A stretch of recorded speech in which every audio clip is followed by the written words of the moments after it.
नमस्कार बंधुरा आज আমি বানাবো কাঁচা বাদামের একটা নতুন রেসিপি। দেখতে পাচ্ছ কত সুন্দর কুরকুরে হয়েছে। প্রথমে আমি 250 গ্রাম বেসন নিয়ে নিলাম।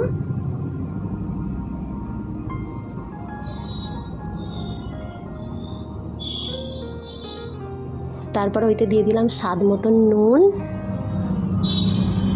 হাফ চামচ হলুদ গুঁড়ো, হাফ চামচ লঙ্কার গুঁড়ো।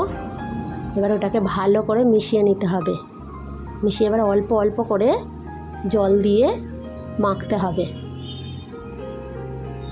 একদম গাঢ় করে মাখতে হবে, খুব পাতলা মাখলে চলবে না। এবার আমি কড়াইয়ে তেল দিয়ে দিলাম। এদিকে আমার বেসন মাখা হয়ে গেছে। এবার আমি ওই 250 গ্রাম বাদামটা একে একে ওই বেসনেতে দিয়ে দিলাম। দেখতে পাচ্ছ বেসনটা পুরো গাঢ় মেখেছি। এইভাবে গাঢ়ই মাখতে হবে, ঘন। এভাবে ভালো করে বাদামটা বেসনের সঙ্গে মিশিয়ে নিতে হবে, ভালো করে মেখে নিতে হবে। বাদামটা বেসনের সঙ্গে মাখা রেডি হয়ে গেল। এবার এদিকে আমার তেল গরম হয়ে গেছে কড়াইয়ে।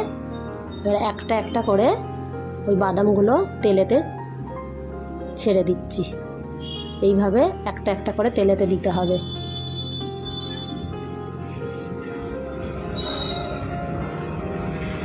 দেখতে পাচ্ছ কত সুন্দর হয়েছে, লাল লাল কুরকুরে, একদম খুব মুচমুচে হয়েছে।